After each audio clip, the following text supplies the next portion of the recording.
Good evening, students. Welcome to my channel. Today I am going to start chapter 3 for class 8. Chapter name is Coal and Petroleum. Please listen carefully so you can have the understanding of the concept here in this particular chapter. Okay, so let us start. What is the name of chapter? Name of chapter is Coal and Petroleum. है ना, ये कोल और petroleum के बारे में हम लोग यहाँ पे पढ़ेंगे। ये जो प्रकृति के द्वारा जो चीज़ हमको मिला है, नेचर के द्वारा जो रिसोर्सेज मिले हैं, उन रिसोर्सेज के बारे में जानकारी हम लोग हासिल करेंगे, क्योंकि ये जो रिसोर्सेज हैं इसका इस्तेमाल हम लोग अपने डेली लाइफ में करते हैं, है ना, और इसके बिना हम सर्वाइव भी नहीं कर सकते, है ना। तो इसलिए इस चैप्टर में जो टॉपिक जो है कवर होगा वो मुख्य रूप से किन किन चीज़ों के बारे में हम लोग पढ़ेंगे वो पहले समझ लें, है ना। हम लोग पढ़ेंगे नेचुरल रिसोर्सेज के बारे में, मिनरल्स के बारे में, कोल के बारे में, पेट्रोलियम के बारे में, नेचुरल गैस क्या होता है, कंप्रेस्ड नेचुरल गैस क्या होता है इसके बारे में, डिस्ट्रक्टिव डिस्टिलेशन ऑफ कोल क्या है इसके बारे में, और अगर आप ज़्यादा यूज करते हो कोल का, पेट्रोलियम का, एक्सेसिव माइनिंग करते हो तो उसका क्या इफ़ेक्ट्स होगा, उसके क्या कॉन्सिक्वेंसेज होंगे, इन सब चीज़ों के बारे में हम लोग जानकारी हासिल करेंगे। तो सबसे पहला पॉइंट जो है हमारा इसमें ये है नेचुरल रिसोर्सेज, है ना। नेचुरल रिसोर्सेज होता क्या है, जैसा कि नाम से ही जाहिर है, नेचुरल रिसोर्सेज। नेचर का मतलब हुआ प्रकृति, यानी, और रिसोर्स का मतलब हुआ संसाधन। तो प्रकृति में जो संसाधन उपलब्ध हैं, जो रिसोर्सेज हमारे काम में आते हैं, वो क्या क्या हैं, इनके बारे में समझना है ना। इनके टाइप के बारे में समझना है, कितने तरह के होते हैं। तो कह रहा है कि air, water, soil, forest and minerals are called natural resources. Air का मतलब हवा, सब लोग जानते हो, वाटर जो पानी हम लोग पीते हैं, मिट्टी है, जंगल है या खनिज है, ये सारा चीज़ क्या है, नेचर के द्वारा हमको मिला हुआ है, प्रकृति के द्वारा मिला हुआ है, इसलिए ये सारे नेचुरल रिसोर्स हैं। ये मैन मेड नहीं है। हवा को हम नहीं बनाते, पानी को हम नहीं बनाते, मिट्टी को हम नहीं बनाते, जंगल को हम नहीं बनाते, खनिज जो है ज़मीन के नीचे से निकलता है, ये सब प्रकृति के द्वारा हमें मिला हुआ है ना। The man had been using these for a long time. और मनुष्य जो है इन रिसोर्सेज का इस्तेमाल बहुत दिनों से करता आ रहा है, ठीक है। Increasing population forced him to over use the resources. और जनसंख्या बढ़ रही है, आपको पता है इंडिया की जनसंख्या कितनी, इंडिया का पॉपुलेशन कितना हो गया, 140 करोड़ के लगभग। उसी तरह से पूरे वर्ल्ड का पॉपुलेशन बढ़ रहा है, और पॉपुलेशन बढ़ने की वजह से ये जो रिसोर्सेज हैं, हमारे संसाधन हैं, इसका जो है हम लोग ज़्यादा इस्तेमाल करने लगे हैं, ठीक है। तो ज़्यादा इस्तेमाल करने से क्या होगा कि ये संसाधन में कमी आएगी। तो कुछ रिसोर्सेज ऐसे हैं जिनको तो हम रीजनरेट कर सकते हैं। रीजनरेट का मतलब दोबारा से हम पैदा कर सकते हैं, लेकिन कुछ सोर्सेज हैं जिनको हम रीजनरेट नहीं कर सकते हैं। उनको अगर हम यूज करते जाएंगे तो एक दिन आएगा जब सारा चीज़ वो ख़त्म हो जाएगा, लास्ट कर जाएगा, है ना। तो इस आधार पे कि नेचर में जो रिसोर्सेज हैं वो किस तरह से अवेलेबल हैं, उपलब्ध हैं, इसके आधार पे हमने जो नेचुरल रिसोर्स है उसको दो भागों में बांटा है, ब्रॉडली क्लासिफाइड इनटू 2 पार्ट्स। पहला पार्ट हो गया इनएग्जॉस्टिबल नेचुरल रिसोर्सेज, जैसा कि नाम से ही जाहिर है, क्या नाम है इसका, इनएग्जॉस्टिबल। इनएग्जॉस्टिबल का मतलब हुआ जिसको ख़त्म नहीं किया जा सकता है। ऐसे नेचुरल रिसोर्सेज जो कभी ख़त्म नहीं हो सकते उनको बोलेंगे इनएग्जॉस्टिबल। और दूसरा हो गया एग्जॉस्टिबल, मतलब जो एग्जॉस्ट कर जाता है, ख़त्म हो जाता है, ऐसे नेचुरल रिसोर्सेज जो ख़त्म हो जाता है। अब इनएग्जॉस्टिबल क्या है, तो कह रहा है the resources which are present in an unlimited quantity in nature and are not likely to get exhausted by human activities are called inexhaustible natural resources. ऐसे संसाधन जो प्रकृति में अनलिमिटेड क्वांटिटी में उपलब्ध है, मतलब उनका कोई लिमिट नहीं है, बहुत ज़्यादा मात्रा में उपलब्ध हैं, और जो ख़त्म नहीं हो सकते, are not likely to get exhausted, मतलब उनके ख़त्म होने की संभावना नहीं है, ह्यूमन एक्टिविटीज़ के द्वारा जो एग्जॉस्ट नहीं किया जा सकते, उनको बोलेंगे इनएग्जॉस्टिबल नेचुरल रिसोर्सेज। इसके एग्जाम्पल क्या हो गए, जैसे विंड, हवा, हवा तो कभी नहीं ख़त्म होने वाला है, तो इनएग्जॉस्टिबल है। वाटर है, जो समुद्र में पानी है या जो भी है, ये भी। सनलाइट है, सनलाइट कभी नहीं ख़त्म होने वाला है। तो ये सारे जो हमारे रिसोर्सेज हैं, ये क्या हैं, इनएग्जॉस्टिबल हैं।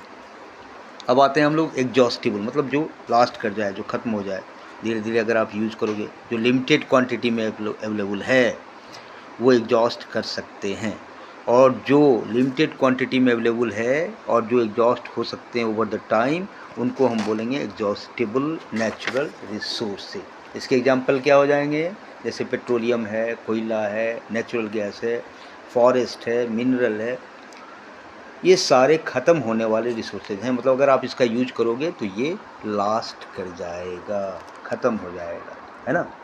तो ये एग्जॉस्टिबल है, ठीक है। तो what is the difference between inexhaustible और एग्जॉस्टिबल, समझ में आ गया। इनएग्जॉस्टिबल का मतलब है कि जो ख़त्म ना हो, जो लास्ट ना करे, जो अनलिमिटेड क्वांटिटी में है ना, जैसे एयर है, वाटर है ना, लिमिटेड हो गया, लिमिटेड क्वांटिटी में जो है वो हो गया एग्जॉस्टिबल। जैसे कोयला है, पेट्रोलियम है, जितना निकालोगे, यूज करोगे, वो ख़त्म हो जाएगा। अब कोल के बारे में हम लोग पढ़ते हैं। कोल क्या है, coal is one of the most important mineral and earliest used fossil fuel. Coal जो है ये बहुत ही इम्पॉर्टेंट मिनरल में से आता है, क्योंकि आप जानते हो, आपको इलेक्ट्रिसिटी जो प्रोड्यूस होता है, आपके घर घर में बिजली आती है, ये भी कोयला से ही प्रोड्यूस किया जाता है। और कोयला के बहुत सारे इस्तेमाल हैं, इससे बहुत सारी एनर्जी प्रोड्यूस किए जाते हैं। तो सबसे शुरू से ही कोल का इस्तेमाल होता आ रहा है, और इसको फॉसिल फ्यूल बोला जाता है। फॉसिल फ्यूल्स, ये ध्यान में रखना, है ना। ये जो है पृथ्वी के नीचे पाया जाता है, कट्स एट वेरिंग डेप्थ, अलग अलग गहराइयों पे ये मिलेगा। Coal beds generally contain large amount of methane. होता क्या है, ये जो कोयला का खदान है नीचे ज़मीन के अंदर, उसमें मुख्य रूप से मीथेन होता है। मीथेन एक प्रकार का गैस है ना। तो it contains lot of methane, है ना। मीथेन में कार्बन होते हैं, हाइड्रोजन होते हैं, आगे जाके पढ़ेंगे। CH4 इसका फॉर्मूला होता है, CH4 ऑर्गेनिक कंपाउंड है। इसके बारे में 9th-10th में पढ़ेंगे। अभी थोड़ा सा आइडिया ले लीजिए। कोल बेड जो होता है वो, उसमें लार्ज अमाउंट ऑफ मीथेन्स आते हैं, ठीक है। भारत में कोयला कहाँ कहाँ मिलता है, तो ज़्यादातर जो कोल डिपॉजिट्स हैं वो आपको झारखंड, बिहार और झारखंड पहले एक था, तो बिहार का 2 पार्ट हो गया झारखंड। तो झारखंड में झड़िया है, बोकारो है, वहाँ पे तुमको कोयले के बड़े बड़े खदान हैं, ठीक है। वहाँ से ज़मीन के नीचे से कोयला निकाला जाता है। उड़ीसा में है, मध्य प्रदेश में है, वेस्ट बंगाल में रानीगंज एक प्लेस है, वहाँ पे कोयला मिलेगा, है ना। कह रहे हैं कि हाउ इज कोल फॉर्म्ड, कोयला बनता कैसे है, कोल का फॉर्मेशन कैसे होता है। तो कह रहे हैं coal is found deep inside the earth in the form of coal beds. कोयला किस रूप में मिलता है, तो ज़मीन के अंदर कोल बेड्स के रूप में ये होता है। कोल was found by the anaerobic thermal degradation of the cellulosic material of big plants, trees, which got buried inside the earth million of years. अब ये कोयला बनता क्या है, कैसे है, ज़मीन के अंदर ये कोयला के रूप में कैसे हो गया। तो एक्चुअली हुआ क्या कि जो सेलुलोसिक मटेरियल है, सेलुलोक मतलब जैसे लकड़ी हुआ, पेड़ हुआ, पौधा हुआ, जो ज़मीन के अंदर दब गए, और ज़मीन के अंदर दब गए, तो दबने की वजह से जो मिलियन ऑफ ईयर्स, ये करोड़ों साल जब ज़मीन के अंदर में रहें, है ना, तो इनका थर्मल डिग्रेडेशन हुआ। थर्मल का मतलब होता है हीट। अब गर्मी हुई, ऊपर से प्रेशर पड़ा, तो उसकी वजह से डिग्रेडेशन होता है। और ये डिग्रेडेशन होने के वजह से वहाँ पर जो है एनएरोबिक थर्मल डिग्रेडेशन, मतलब heat is there but oxygen is not there. आप लोग एरोबिक एक्सरसाइज करते होगे, कहते हो ना, एक्सरसाइज, जिम जाते हो, एरोबिक एक्सरसाइज करते हो, क्या है उसमें, अगर कूदते हो, जंप करते हो, तो उसमें एयर जो है आपके मुंह में जाता है ना। तो यहाँ पे कह रहा है एनएरोबिक मतलब ऑक्सीजन इज़ नॉट देयर, और तब जो है वो जो सेलुलोसिक मटेरियल है, जैसे ट्री है, पेड़ है, वो ज़्यादा प्रेशर और ज़्यादा हीट होने की वजह से वो ब्रेक करता है, और ब्रेक लाखों साल, करोड़ों साल जब ज़मीन के अंदर ये रहा, तो ये कोयला के रूप में, कोल के रूप में बन गया, है ना। और ये जो एनारोबिक थर्मल डिग्रेडेशन होता है, उसी को हम लोग बोलते हैं कार्बोनाइजेशन। तो कार्बोनाइजेशन का मतलब है कि हीट से जो हम ब्रेक करते हैं वुड को, तोड़ते हैं, और उसमें oxygen is not there, it is anaerobic. इस प्रोसेस को हम लोग बोलेंगे कार्बोनाइजेशन। यानी कार्बोनाइजेशन क्या है? Is a slow process and may take 1000 of year. ये जो लकड़ी जो है कोयला बदल के रूप में बदलता है, इसमें हजारों साल लग सकते हैं, ये धीरे धीरे होता है, ठीक है। This is the slow conversion of wood into coal under the influence of temperature. Actually होता क्या है, इसमें लकड़ी जो है कोयला में बदलता है तापमान के प्रभाव में। हाई प्रेशर होते हैं, हाई टेम्परेचर होते हैं, तो जो वुड है वो हमारा कन्वर्ट हो जाता है कोल में इन द एब्सेंस ऑफ एयर। हवा नहीं होता, हवा की कमी होती है, वहाँ पर ये रिएक्शन होता है, और इस प्रोसेस को हम लोग कहते हैं कार्बोनाइजेशन। क्या बोलते हैं? Carbonization. Wood under the effect of high temperature and pressure and in the absence of air get converted into coal. ये जो लकड़ी है वो ज़्यादा टेम्परेचर के प्रभाव में, ज़्यादा प्रेशर के प्रभाव में वो जो है क्या होता है, इन द एब्सेंस ऑफ एयर कोयला में बदल जाता है। और उसमें बहुत सारे स्टेप होते हैं, स्टेप्स आपके बुक में दिए हुए हैं, you can check it out there in page number 60, you can find it out there in your books, कि कैसे वुड को अगर आप हीट देंगे, प्रेशर देंगे तो वो पीट बनेगा, पीट को हीट और प्रेशर देंगे तो लिग्नाइट बनेगा, लिग्नाइट को आप हीट और प्रेशर देंगे तो फिर बिटुमिनस कोल ब्लैक में, और फिर उसको ज़्यादा हीट करोगे तब एंथ्रासाइट बनेगा फाइनली, है ना। तो ये जो है कोल के वेराइटीज़ हैं, कोयला कितना प्रकार का होता है ये दिया हुआ है, कॉमन वेराइटीज ऑफ कोल, है ना। तो इसमें नंबर 1 है पीट। पीट में सबसे कम कार्बन होता है। पूछेगा सबसे कम कार्बन वाला कोयला कौन सा है, उसका नाम बताओ, तो आप कहोगे पीट। उसके बाद है लिग्नाइट जो सॉफ्ट कोल होता है। उसके बाद बिटुमिनस कोल होता है जिसको हाउस होल्ड कोल भी बोलते हैं। और फाइनली एंथ्रासाइट होता है, और इस एंथ्रासाइट में जो हार्ड कोल है इसमें कार्बन का सबसे ज़्यादा एलिमेंट है। सबसे ज़्यादा कार्बन जो है एंथ्रासाइट में पाया जाता है, और सबसे कम कार्बन जो है पीट में होता है ना। तो प्रोसेस क्या है, वुड से पीट बना, पीट से लिग्नाइट बना, लिग्नाइट से बिटुमिनस कोल बना, और बिटुमिनस कोल से जो है एंथ्रासाइट बना। ये जो है वेराइटीज़ ऑफ कोल हैं, ये कोयले के प्रकार हो गए, है ना। अब जो है हम लोग पढ़ेंगे कि भाई ये जो कोल है उसका क्या यूज है, what are the use of coal, that we will discuss now, है ना।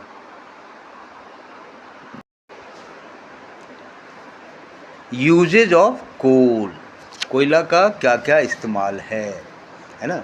Different varieties of coal are used for different purpose. अब अलग अलग तरह के कोल जो हैं अलग अलग पर्पस के लिए यूज होता है। बिटुमिनस कोल जो है उसका इस्तेमाल हम हाउस होल्ड फ्यूल के रूप में करते हैं, और इंडस्ट्री में भी इसका इस्तेमाल होता है। बिटुमिनस कोल का जो है घर में हम चूल्हा जलाते हैं कोयला के। अभी भी इंडिया के कई जगहों में, विलेज में जाओगे आपको तो कोल का यूज़ होता है। कोल को जो है लोग खाना बनाने के लिए भी इस्तेमाल करते हैं, हाउस होल्ड में यूज़ करते हैं, तो हाउस होल्ड फ्यूल का वो काम करता है, ठीक है। कुछ कॉमन यूजेज है कोल का, वो लिस्टेड है, वो क्या क्या है। जैसे कोल का इस्तेमाल होता है फ्यूल के रूप में जो एनर्जी प्रोवाइड करती है। कोक बनाने में भी इसका इस्तेमाल होता है, कोल टार बनाने में होता है। It is used in the manufacture of coke, coal tar, coal gases etcetera, है ना। सिंथेटिक पेट्रोल जो बनता है, आर्टिफिशियल पेट्रोल, उसको बनाने में भी कोल का इस्तेमाल किया जाता है। और बहुत सारे ऑर्गेनिक कंपाउंड हैं, मेडिसिन वगैरह में भी इस्तेमाल, उस वहाँ भी जो है कोल का इस्तेमाल होता है। जैसे बेंजीन है, टोल्यूइन है, फेनॉल है, नेपेथिलीन है, ये सब ऑर्गेनिक कंपाउंड हैं, कार्बन एंड इट्स कंपाउंड, तो उसमें भी जो है कोल का इस्तेमाल होता है।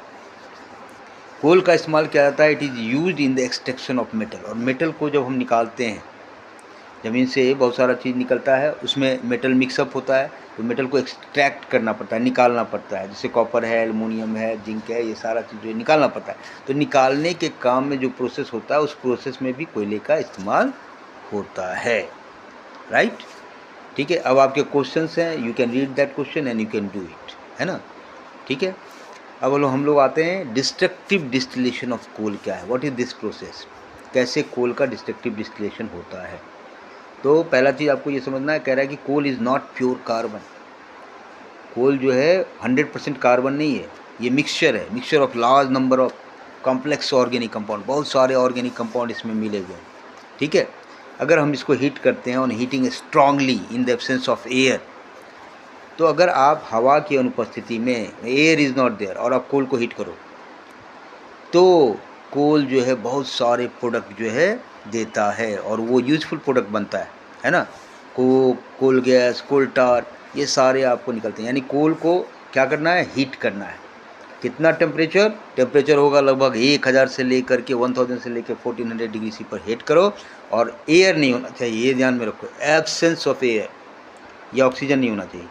तब जब आप कोल को हीट करेंगे तो कोल ब्रेक कर जाएगा और बहुत सारे प्रोडक्ट बनेंगे। क्या क्या बनेंगे, कोक बनेगा, कोल गैस बनेगा, कोल टार बनेगा, ठीक है। ये सारे चीज़ बनते हैं, है ना। अब बारी बारी से इन सारी चीज़ों के बारे में भी हम लोग पढ़ेंगे। कोक क्या है, कोल टार क्या है, कोल गैस क्या है, इसके बारे में हम लोग पढ़ेंगे। तो सबसे पहले नंबर 1, कोक क्या है। तो कोक के बारे में कह रहा है कि the greyish black residue left after the destructive distillation of coal is called coke. अगर जब आप कोल का डिस्ट्रक्टिव डिस्टिलेशन करते हैं तो डिस्ट्रक्टिव डिस्टिलेशन के बाद जो लास्ट में काला सा चीज़ बच जाता है उसको हम लोग कोक बोलते हैं, ठीक है। और डिस्ट्रक्टिव डिस्टिलेशन क्या है ये हमने बता दिया कि भाई हीट करना है, कितना डिग्री टेम्परेचर, 1000 डिग्री से लेकर 1400 डिग्री सी तक, without air, in absence of air. अगर आप हीट करोगे तो कोक बनेगा। तो कोक जो है इसमें कितना परसेंट कार्बन होता है जी, 98% कार्बन होते हैं। Coke is obtained from coal, और कोल से कोक को निकालते हैं, जो उसमें मॉइस्चर कंटेंट होता है उसको हम हटा देते हैं और अदर वोलेटाइल मैटर जो होता है उसको निकाल देते हैं, तब बच जाता है कोक। यानी कोक इक्वल टू आप लिख सकते हो coal minus moisture plus volatile matter. यानी कोयला से अगर मॉइस्चर हटा दो, वोलेटाइल मैटर हटा दो, तो कोक बन जाता है। अब इस कोक का इस्तेमाल क्या है, what are the uses of coke. तो यह दिया हुआ है आपके बुक में, some important uses of coke are. पहला चीज़ तो डोमेस्टिक फ्यूल के रूप में इसका इस्तेमाल होता है, यानी घर में चूल्हा में इसका इस्तेमाल करते हैं खाना बनाने में, है ना। खाना बनाने के लिए जो है चूल्हे में जो है ईंधन के रूप में कोक का इस्तेमाल होता है, ठीक है। दूसरा जो मेटलर्जिकल प्रोसेस होता है, यानी हमने क्या कहा कि ज़मीन के अंदर से मेटल वगैरह निकाले जाते हैं तो उनको बाहर निकाल करके फिर उस मिक्सचर से निकालने के लिए एक प्रोसेस होता है जिसको मेटलर्जिकल प्रोसेस बोलते हैं, तो वहाँ भी कोक का इस्तेमाल किया जाता है। तीसरा चीज़ कि कोक से जो प्रोड्यूसिंग फ्यूल गैसेज हैं, जैसे वाटर गैस है या प्रोड्यूसर गैस है। वाटर गैस क्या है, तो कार्बन मोनोऑक्साइड और हाइड्रोजन का मिक्सचर वाटर गैस कहलाता है, CO+H2। उसी तरह से प्रोड्यूसर गैस है, पूछेगा व्हाट इज़ प्रोड्यूसर गैस, तो कहोगे आप CO है प्लस N2 है, कार्बन मोनोऑक्साइड और नाइट्रोजन मिलकर के। इसमें भी कोक का इस्तेमाल किया जाता है इसको बनाने में, है ना। उसके बाद कोल टार क्या है, तो the black tarry material obtain during the destructive distillation of coal. ये भी कोल का डिस्ट्रक्टिव डिस्टिलेशन करके ही ऑब्टेन किया जाता है। कोल टार जो होता है हाईली विस्कस लिक्विड होता है। ज़मीन, अब देखते हो कि रोड बनता है ना, रोड पे जो अलकतरा जिसको बोलते हैं, अब रोड जो बनता है उसमें काला काला मटेरियल ऊपर से डालता है उसको प्लेन करने के लिए, है ना, तो उसी को बोलते हैं कोल टार। इसका अडर जो होता है बहुत ही अनप्लेजेंट होता है, यानी स्मेल जो है इसके बहुत ही ख़राब स्मेल होते हैं, ठीक है। तो ये भी कोयला से ही निकला है, कोल से ही निकला है ना, ब्लैक टैरी मटेरियल है, ठीक है। और कोल टार का जो कंपोजिशन है वो डिपेंड करता है कि उसमें कौन सा वेराइटी कोल का यूज किया गया है, ठीक है। कोल टार जो है सिंगल कंपाउंड नहीं है, it is mixture of about 200 different compounds of carbon के अलग अलग 200 कंपाउंड का मिक्सचर है ना। कोल टार जो है very valuable source of raw material for manufacturing various substances.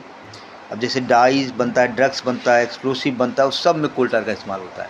Okay, finally हम लोग आ रहे हैं यहाँ पे कोल गैसेज के बारे में पढ़ेंगे कि कोल गैसेज क्या होता है। The gaseous product obtained by destructive, ये सारा जो है आपको देख रहे हो ना, ये जितने भी सब्सटेंस आप ऑब्टेन कर रहे हो, ये कैसे ऑब्टेन कर रहे हो, तो डिस्ट्रक्टिव डिस्टिलेशन ऑफ कोल करके आप इसको ऑब्टेन कर रहे हो। उसमें एक आइटम कोल गैस भी है।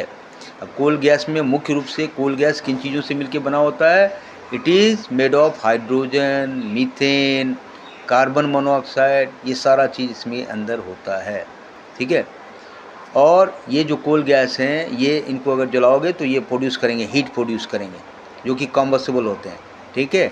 Therefore the combustible component of coal gas और hydrogen, methane and carbon monoxide. यानी ये जो कोल गैस में जो जलने वाला कंपोनेंट है वो कौन है भाई? हाइड्रोजन जलता है, मीथेन जलता है, कार्बन मोनोऑक्साइड जलता है। हमने बताया था ना कार्बन मोनोऑक्साइड के बारे में, बड़ा जहरीला गैस होता है, इसको साइलेंट किलर भी बोलते हैं, है ना। घर पे आप कभी जो है रूम के अंदर जला दिया लैंप वगैरह और खिड़की गेट सारे बंद कर दिए, तो भाई वहाँ ऑक्सीजन नहीं पहुँचेगा, कम ऑक्सीजन पहुँचेगा, तो वहाँ पे कार्बन जो है ऑक्सीजन के साथ रिएक्ट करके कार्बन मोनोऑक्साइड बनाएगा। और कार्बन मोनोऑक्साइड मतलब सिंगल, मोनो मीन्स होता है single, single oxygen is there. तो ये बड़ा खतरनाक है, कार्बन डाइऑक्साइड से ज़्यादा खतरनाक है, जहरीला गैस है, इससे आदमी की डेथ भी हो सकती है ना। तो वो कार्बन मोनोऑक्साइड भी है कोल गैस में। कोल गैस में हाइड्रोजन है, मीथेन है, कार्बन मोनोऑक्साइड है ना। ठीक है, तो कंबस्टिबल गैसेस है, इसलिए इसका फ्यूल के रूप में भी इस्तेमाल होता है। और हाइड्रोजन और मीथेन जो है have very high calorific value. Calorific value का मतलब होता है कि इनसे कितना हीट निकलता है। तो सबसे ज़्यादा हीट जो है इसमें हाइड्रोजन जो है या मीथेन जो है उससे बहुत ज़्यादा हीट निकलता है। ठीक है, तो जब इसमें ये कोल गैस में क्या क्या है भाई? हाइड्रोजन है, मीथेन है, कार्बन मोनोऑक्साइड है। और हम कह रहे हैं कि हाइड्रोजन को जलाओगे तो ज़्यादा हीट निकलेगा, मीथेन को जलाओगे ज़्यादा हीट निकलेगा। तो जब उनका कैलोरीफिक वैल्यू हाई है तो कोल गैस का भी कैलोरीफिक वैल्यू हाई होगा, है ना। यानी इससे आपको ज़्यादा एनर्जी, ज़्यादा हीट मिलेगा। कोल गैस के यूज क्या है? तो ये डोमेस्टिक और इंडस्ट्रियल फ्यूल के रूप में फैक्ट्री वगैरह में इस्तेमाल होता है। ठीक है, और इनर्ट रेडिएसिंग एटमॉस्फेयर अगर प्रोवाइड करना है तो उसके लिए भी इसका इस्तेमाल होता है कोल गैस का, है ना। उसके बाद हम लोग आते हैं पेट्रोलियम। पेट्रोलियम क्या है भाई? आप डेली यूजेज में देखते होगे, आप लोग स्कूटर चलाते हो, गाड़ी चलाते हो, सब में क्या है? पेट्रोल, डीजल, ये सब का इस्तेमाल होता है ना, है ना। अब आजकल जो है दिल्ली में सीएनजी का इस्तेमाल आता है, वो भी पेट्रोलियम के अंदर ही है, कंप्रेस्ड नेचुरल गैस, है ना। तो यहाँ पे कह रहा है petroleum is a viscous dark coloured, है ना, dark coloured fluorescent liquid which occurs deep inside the अर्थ। अब ओवरऑल पेट्रोलियम क्या है? एक विस्कस लिक्विड है, काले रंग का, डार्क कलर, जो ज़मीन के अंदर होता है, डीप इनसाइड द अर्थ। और इट हैज़ एन अनप्लीजेंट अडर, इसका स्मेल जो होता है प्लेजेंट नहीं है। और ये ध्यान में रखना, पेट्रोलियम जो होता है वाटर से हल्का होता है, it is lighter than water. इसलिए वाटर के ऊपर अगर आप पेट्रोल डाल दो, पेट्रोल ऊपर आ जाएगा, डीजल ऊपर आ जाएगा। अब डाल के देखना, ठीक है। It is lighter than water. Petroleum as it occurs can not be use for any useful purpose. अब जैसे अगर ज़मीन के अंदर जो पेट्रोलियम है, अगर उसको निकाल के सीधे आप यूज़ करना चाहो तो सीधे यूज़ नहीं होगा, वो उसका कोई पर्पस नहीं है। ठीक है, तो इसीलिए पेट्रोलियम को हम लोग बोलते हैं क्रूड ऑयल, मतलब उसका कोई फ़ायदा नहीं है। अब सीधे अगर निकाल के उसका, तो उसको फ़ायदे में बदलने के लिए हम क्या करते हैं, उसका जो यूजेबल फॉर्म है उसमें उसको चेंज करते हैं, बदलते हैं। पेट्रोलियम के अंदर जो सारा अलग अलग चीज़ें उसको निकालते हैं, है ना। तो पेट्रोलियम में क्या क्या है? Actual composition of petroleum depends upon the place of its origin. अब क्या क्या है उस पेट्रोलियम में या क्रूड ऑयल में, ये डिपेंड करता है कि जहाँ कहाँ से उसको निकाला जा रहा है। ठीक है, लेकिन मुख्य रूप से इसमें क्या होता है, large number of hydrocarbons are there, organic compound होते हैं, नाइट्रोजन होता है, ऑक्सीजन होता है, सल्फर होता है। ठीक है, तो आप कह सकते हो कि पेट्रोलियम जो है it is a complex mixture. ये मिक्सचर है, किसका मिक्सचर है? Large number of organic compound का। ऑर्गेनिक मतलब कार्बन हाइड्रोजन का जो कंपाउंड है, कार्बन हाइड्रोजन ऑक्सीजन का कंपाउंड है, उसका एक मिक्सचर है। ठीक है, और पेट्रोलियम बना कैसे? ज़मीन के अंदर जो ये पेट्रोलियम है, क्रूड ऑयल है, कैसे बना? It was form due to the decomposition of organism living in the sea under high temperature, high pressure and in the absence of. तो समुद्र में बहुत सारे ऑर्गेनिज्म हैं, तो ये ऑर्गेनिज्म जब डिकम्पोज करते हैं, टूटते हैं हाई टेम्परेचर और हाई प्रेशर में, तो वो पेट्रोल के रूप में, इसलिए देखते होगे समुद्र से भी पेट्रोल मिलता है ना। जैसे बम्बई हाई से इंडिया निकालती है पेट्रोल वहाँ से, है ना। तो जो रिमेन्स होते हैं डेड ऑर्गेनिज्म की, जो ऑर्गेनिज्म डेथ हो गया, सैंक, वो ज़मीन के नीचे चला गया, बॉटम में चला गया, और उसके ऊपर gradually they were covered by sand और क्ले हो जाता है, और अगर लाखों करोड़ों साल के बाद जो है वो पेट्रोलियम में कन्वर्ट हो जाते हैं। यानी जो ऑर्गेनिज्म है उनका बॉडी जब समुद्र के अंदर दब गया, अंदर है, और वो लाखों करोड़ों साल तक जब वहाँ पर रहा, उसके ऊपर सैंड आ गया, क्ले आ गया, तो फिर वो पेट्रोल में कन्वर्ट हो गया। हाई टेम्परेचर, हाई प्रेशर और बैक्टीरिया, तीनों चीज़ की वजह से हवा नहीं है, तो इसकी वजह से उसका कन्वर्सन हो गया पेट्रोलियम में। The petroleum so form pass through porous rock until it got trapped between some previous, ठीक है। और वो जो पेट्रोलियम बनता है वो ज़मीन से नीचे से समुद्र के नीचे से ऊपर आना शुरू होता है, पोरस रॉक में आ जाता है, और वही हम लोग निकालते हैं, वो पेट्रोलियम हम लोगों को प्राप्त होता है, ठीक है। अब जो ये पेट्रोलियम है ज़मीन के अंदर, उसको निकाला कैसे जाता है? तो petroleum occurs at depth ranging from a few 100 metre to about 2 से 3 किलोमीटर। मतलब 100 मीटर से स्टार्ट करो और 2 से 3 किलोमीटर अंदर तक चले जाओ ज़मीन के अंदर, तब जाके आपको पेट्रोलियम मिलेगा। पेट्रोलियम निकालने के लिए होल्स बनाए जाते हैं, ड्रिल किया जाता है अर्थ के क्रस्ट को, है ना। हमारे यहाँ जैसे कंपनी है ONGC, ये oil and natural gas commission, ये क्या करती है? पेट्रोलियम फाइंड आउट करती है, और जहाँ जहाँ पेट्रोलियम का संभावना रहता है कि ज़मीन के अंदर यहाँ पेट्रोलियम होगा, वहाँ पे ड्रिलिंग करती है, और ड्रिलिंग करके ज़मीन के अंदर से जो है पेट्रोलियम निकाला जाता है। और जब पेट्रोलियम निकल गया तो फिर उसको रिफ़ाइन करना पड़ेगा। रिफ़ाइन करने का मतलब उसमें जो कंपोजिशन है उसका, जो आइटम आप निकालते हो, वो निकालने के लिए आपको फ्रैक्शनल डिस्टिलेशन करना पड़ेगा। यानी फ्रैक्शनल डिस्टिलेशन क्या है? तो भैया ये प्रोसेस है क्या चीज़ का? पेट्रोलियम को उसके यूजेबल फ्रैक्शन में, यानी पेट्रोलियम में हमने बहुत सारा चीज़ बताया ना, फ्यूल ऑयल है, डीजल ऑयल है, पेट्रोल है, गैसोलीन है, गैस है, तो ये सारे जो है यूजेबल फ्रैक्शन हैं, इनको अलग अलग टेम्परेचर पे जो है वो निकलता है। जैसे जब आप इसको हीट करोगे, डिस्टिलेशन करोगे, फ्रैक्शनल डिस्टिलेशन करोगे, 370 डिग्री सी पर फ्यूल ऑयल निकल जाएगा, 300 डिग्री सी पर डीजल ऑयल निकल जाएगा, 200 डिग्री सी पर केरोसिन ऑयल निकल जाएगा। इसको हम अलग अलग निकाल लेते हैं, और ये सारे जो आइटम्स हैं उसका हम लोग इस्तेमाल करते हैं अपने काम में, है ना। तो फ्रैक्शनल डिस्टिलेशन प्रोसेस के द्वारा जो है हम लोग जो है पेट्रोल का, डीजल का जो है ये निकालते हैं पेट्रोलियम से। पेट्रोल, डीजल, केरोसिन, गैसोलीन, ये सारा चीज़ जो है यहाँ पे निकालते हैं। यहाँ पर दिया हुआ है, table is given there in your book, you can check it out कि ये क्या है ना। कह रहा है कि ये जो फ्रैक्शन, अलग अलग फ्रैक्शन, क्योंकि पेट्रोलियम में हमने तुमको बताया कि बहुत सारे चीज़ हैं, है ना, बहुत। तो ये वेरियस फ्रैक्शंस जो है which we obtain there during the refining of petroleum, ये जो पेट्रोलियम से पेट्रोलियम के यूजेबल प्रोडक्ट्स निकाले जाते हैं, जैसे पेट्रोलियम गैस है, पेट्रोल है, केरोसिन है, डीजल है, ये अलग अलग टेम्परेचर पर हमको मिलते हैं, है ना।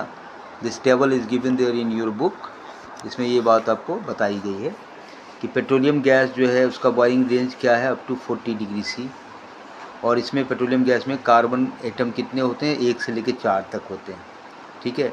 पेट्रोल एंड लाइट नैफ्ता है, उसका बॉइलिंग रेंज दिया हुआ है, ये 40 डिग्री सी से लेकर 170 डिग्री तक ये बॉयल होगा, और 5 to 10 कार्बन एटम होते हैं। केरोसिन में भी कार्बन एटम होते हैं 10 से 12 तक। केरोसिन ऑयल होता है, डीजल होता है, उसमें 13 से 15, यानी कार्बन की संख्या बढ़ती जाती है। फ्यूल ऑयल जो होता है 15 से 18 होता है, ठीक है। तो पेट्रोलियम प्रोडक्ट जो है ये सारे पेट्रोलियम प्रोडक्ट हैं, चाहे पेट्रोलियम गैस है, पेट्रोल है, केरोसिन है, डीजल है, फ्यूल ऑयल है, all these are petroleum products. तो इसका इस्तेमाल जो है, पेट्रोलियम प्रोडक्ट का इस्तेमाल फ्यूल के रूप में, एनर्जी प्रोवाइड करने वाले सब्सटेंस के रूप में होता है ना। जैसे पेट्रोलियम गैस है, पेट्रोलियम गैस किसको बोलते हैं? LPG, liquid petroleum gas. आप अपने घर में देखते होंगे, आपकी माता जी जो खाना बनाती हैं सिलेंडर में, वो कौन सा गैस होता है? कभी सोचा है? LPG क्यों बोलते हैं उसको? That is also liquid petroleum gas, तो पेट्रोलियम से ही निकला है ना। उसी तरह से पेट्रोल, जिसका आप स्कूटर में या बाइक में इस्तेमाल करते हो, केरोसिन ऑयल है, डीजल है, फ्यूल ऑयल है, ये सारे पेट्रोलियम प्रोडक्ट हैं। और पेट्रोलियम प्रोडक्ट का इस्तेमाल जो है फ्यूल के रूप में किया जाता है। आज का लेटेस्ट क्या हो गया कि ज़्यादा पेट्रोल से, डीजल से पॉल्यूशंस होता है, तो भाई कुछ ऐसा चीज़ यूज किया जाए जिससे पॉल्यूशन कम हो। तो हमारे दिल्ली में जो है हर एक बस, अब क्या यूज़ होता है भाई? तो CNG यूज़ होता है, नेचुरल गैस है, कंप्रेस्ड नेचुरल गैस है। ये गैस भी आपको पेट्रोलियम से ही मिलेगा, है ना। तो गैसियस मिक्सचर, नेचुरल गैस क्या है? The gaseous mixture of lower hydrocarbon. Hydrocarbon मतलब जिसमें कार्बन की संख्या कम हो, lower hydrocarbon which occurs deep inside the earth either alone or covering the crude oil in an oil field is called natural gas. अब ज़मीन के बहुत अंदर नीचे अगर आप जाओगे तो वहाँ पर जो है अकेले मिलेगा, या क्रूड ऑयल के ऊपर कवर करके वो मिलता है नेचुरल गैस। है ना। तो नेचुरल गैस में मुख्य रूप से क्या होता है ये पूछेगा आपसे, तो आपको हो गया मुख्य रूप से नेचुरल गैस में मीथेन होता है। और नेचुरल गैस जो है बहुत ही आइडियल फ्यूल है। आइडियल फ्यूल का मतलब, इसका मतलब कैलोरीफिक वैल्यू ज़्यादा होता है, और ये जब इससे हीट ज़्यादा निकलता है तो इसीलिए इसको आइडियल फ्यूल बोलते हैं, है ना। और ये जब जलाओगे इसको तो इसमें ब्लू फ्लेम निकलेगा। ब्लू फ्लेम मतलब ज़्यादा हीट, गर्म हीट। अगर मान लो देखो गैस कम हो जाता है तो आपको बोलेगा गैस कम हो जाएगा, कैसे पता चला आपका सिलेंडर में गैस कम हो गया, तो आप जो फ्लेम देखोगे ना उसका येलो हो जाएगा। और जब गैस पूरा भरा रहता है तब जो फ्लेम होता है, देखना अपने घर पे ये प्रयोग करके देखना कि जब आपका सिलेंडर नया नया लगाते हो और गैस तक, तो वहाँ पर जो फ्लेम हो रहा है ब्लू हो रहा है। ब्लू मतलब ज़्यादा heat is coming, more heat is coming there. और अगर येलो हो गया तो उसका मतलब गैस कम हो गया है, घट रहा है, ठीक है। और ये जो नेचुरल गैस है इसका एक बेनिफिट ये है कि जलने के बाद जो है इसमें कोई ऐश नहीं हो बचता, है ना। और it has a high calorific value. अभी हमने बताया कि ज़्यादा हीट निकलता है इससे। कोयला जलाओगे, कोयला से जो हीट निकलेगा उससे ज़्यादा हीट जो है गैस के जलाने से आता है। और ये लगभग 55 किलो जूल पर ग्राम, यानी 1 ग्राम गैस को अगर आप जलाओगे तो कितना हीट मिलेगा, 55 किलो जूल, ठीक है। तो ये नेचुरल गैस का इस्तेमाल कहाँ पे होता है, तो घर में इस्तेमाल करते हैं एज ए डोमेस्टिक फ्यूल के रूप में, ठीक है। और इंडस्ट्री में, फैक्ट्री में अगर हमको हाइड्रोजन गैस प्रोड्यूस करना है तो उसके लिए भी हम नेचुरल गैस का इस्तेमाल करते हैं। और नेचुरल गैस मुख्य रूप से क्या होता है, मीथेन होता है या कार्बन हाइड्रोकार्बन होता है। तो ये जो आप घर में जो एलपीजी यूज़ करते हो उसमें जो गैस होता है उसको बोलते हैं ब्यूटेन, वो भी कार्बन और हाइड्रोजन का ही मिक्सचर है ना। तो आगे जाके अब जब 10th में जाओगे तो एक केमिस्ट्री के अलग ब्रांच पढ़ोगे, ऑर्गेनिक केमिस्ट्री, उसमें कार्बन और हाइड्रोजन से बने हुए कंपाउंड जो हैं, कार्बन हाइड्रोजन ऑक्सीजन से, उसके बारे में हम लोग डीपली स्टडी करेंगे। तो वहाँ पे हम लोग समझेंगे कि ब्यूटेन क्या होता है, मीथेन क्या है, इथेन क्या है, ये सारी चीज़ वहाँ पर समझेंगे। अभी आप इतना समझ लीजिए कि नेचुरल गैस जो है मुख्य रूप से मीथेन इसमें होता है ना। तो इस मीथेन गैस को जब आप हीट करोगे कैटालिस्ट का यूज करके तो कार्बन और हाइड्रोजन बनेगा, यानी हाइड्रोजन गैस को प्रोड्यूस करने के लिए भी इसका इस्तेमाल किया जाता है, ठीक है ना। Carbon black is used in rubber industry. Rubber industry में कार्बन ब्लैक का इस्तेमाल किया जाता है। अब आते हैं हम लोग कंप्रेस्ड नेचुरल गैस पर। ये क्या है, सीएनजी किसको बोलते हैं। तो कह रहा है कि natural gas can be compressed under high pressure to obtain compressed natural gas. ये सीएनजी जो इस्तेमाल होता है बस में, पॉल्यूशन कम होता है। तो जैसा कि नाम से ही जाहिर है, इसका नाम है कंप्रेस्ड नेचुरल गैस, यानी जो नेचुरल गैस के बारे में अभी हम लोगों ने स्टडी करा, अभी करा ना नीचे नेचुरल गैस के बारे में, मीथेन, है ना। तो उसको ज़्यादा कंप्रेस कर दिया, दबाव में, हाई प्रेशर में अगर हम रखेंगे तो वो बन जाएगा कंप्रेस्ड नेचुरल गैस, जिसे को सीएनजी बोलते हैं। तो सीएनजी का फुल फॉर्म क्या हो गया, कंप्रेस्ड नेचुरल गैस, ठीक है। और ये गैस जो है पाइप के थ्रू ट्रांसपोर्ट किया जा सकता है, पहुंचाया जा सकता है। तो सीएनजी का इस्तेमाल किया जाता है फ्यूल में। नाउअडेज पॉल्यूशन कम होते हैं कार्स में, बसेज में, स्कूटर में, ठीक है। और सबसे बड़ा फ़ायदा सीएनजी का ये है कि इसको जब जलाओगे तो इसमें कोई स्मोक पैदा नहीं होता, धुआं नहीं पैदा होता, तो पॉल्यूशन नहीं होता, ठीक है। और जलाने पर इससे क्या बनता है, तो कार्बन डाइऑक्साइड निकलता है, वाटर बनता है। It leaves no ash on burning, जलाने पर इसमें कोई ऐश नहीं होता। Therefore CNG is clean gas, इसलिए सीएनजी को क्लीन गैस भी बोलते हैं, ठीक है। अब हम लोग डिस्कस करेंगे कि भाई अगर ज़्यादा इस्तेमाल हम करेंगे जो हमारे नेचुरल रिसोर्सेज हैं, जो यूजेबल रिसोर्सेज हैं, एग्जॉस्टेबल हैं, तो फिर उसके क्या परिणाम होंगे, व्हाट आर द कॉन्सिक्वेंसेज, इसके परिणाम क्या होंगे। ये अगर आप एक्सेसिव माइनिंग करोगे और यूज ऑफ कोल ज़्यादा करोगे, पेट्रोलियम ज़्यादा करोगे, तो क्या होगा, क्या हो सकता है, व्हाट कैन हैपन देयर, ठीक है। So coal and petroleum both are exhaustible sources of energy. अभी हमने पढ़ा कि ये कोयला है या पेट्रोलियम है, ये क्या है, एग्जॉस्टिबल सोर्स ऑफ एनर्जी है। So the excessive mining and use of coal and petroleum would lead to the following. अगर हम ज़्यादा निकालेंगे इन चीज़ों को ज़मीन के अंदर से तो इससे क्या सब प्रॉब्लम हो सकती है। पहला प्रॉब्लम क्या होगा कि ये दोनों जो है इंपॉर्टेंट सोर्स ऑफ एनर्जी है, कोयला या पेट्रोलियम। तो अगर आप ज़्यादा निकालेंगे तो आपका ये सोर्स ऑफ एनर्जी ख़त्म हो जाएगा, एग्जॉस्ट हो जाएगा, आने वाले समय में आपको ये उपलब्ध नहीं मिलेगा, और इससे क्या होगी, एनर्जी क्राइसिस होगी। यानी अगर ज़्यादा इस्तेमाल करोगे, इसको निकालोगे, तो लास्ट कर जाएगा ये, और फिर आपको कैसे ऊर्जा पैदा करोगे ये प्रॉब्लम हो जाएगी। ठीक है। दूसरा कि coal is mined from underground coal deposit. Excessive mining of coal will create a large hollow space. अभी ज़मीन के अंदर से निकालते हैं कोयला, मालूम है, अगर ज़्यादा आप निकालोगे तो गड्ढा हो जाएगा ज़मीन के अंदर, हॉलो स्पेस पैदा हो जाएगा, और हॉलो स्पेस की वजह से जो है कॉलेप्स होगा, और इससे अर्थक्वेक भी आ सकता है। तो ज़मीन के अंदर बहुत ज़्यादा गड्ढा अगर होने से, हॉलो स्पेस आने से भी अर्थक्वेक आते हैं, भूकंप आते हैं, तो ये भी होगा एक प्रॉब्लम। ठीक है। तीसरा कि petroleum occur at much greater depth inside earth. Petroleum कहाँ मिलता है? अर्थ के बहुत नीचे मिलता है, तो वहाँ से आप निकालते हो पावरफुल पंप के द्वारा। तो पावरफुल पंप से आप ज़मीन के बहुत अंदर जाके तब जाके पेट्रोलियम निकालते हो, तो उससे क्या होता है, हॉलो स्पेस और बनता जाता है अर्थ के अंदर, उससे भी अर्थक्वेक आ सकते हैं। तो ये सब प्रॉब्लम होगा अगर आप ज़्यादा यूज करोगे कोल और पेट्रोलियम का, तो उसको निकालोगे तो ज़मीन के अंदर एक हॉलो स्पेस पैदा हो जाएगा, और हॉलो स्पेस की वजह से अर्थक्वेक आने की संभावना ज़्यादा हो जाएगी। ठीक है। Coal and petroleum, petrol, diesel, kerosene etcetera on burning produce carbon dioxide, carbon monoxide, oxide of nitrogen, sulphur etcetera. अब ये कोयला और पेट्रोलियम को आप जलाते हो तो उससे क्या होता है? उससे यही होता है ना, कार्बन डाइऑक्साइड बनता है, कार्बन मोनोऑक्साइड बनता है, नाइट्रोजन का ऑक्साइड बनता है। तो ये सारे जो हैं धुआं पैदा करते हैं, पॉल्यूशन पैदा करते हैं। ठीक है। और इस गैसेस की वजह से जो है सो कार्बन डाइऑक्साइड ज़्यादा हो जाएगा, कार्बन मोनोऑक्साइड ज़्यादा हो जाएगा। और अभी हमने बताया कि कार्बन डाइऑक्साइड अगर ज़्यादा हो गया, excessive amount of carbon dioxide, तो इससे ग्रीन हाउस इफेक्ट पैदा होगा। और ग्रीन हाउस इफेक्ट क्या है कि due to green house effect temperature on the earth will rise. किसको बोलते हैं ग्रीन हाउस इफेक्ट?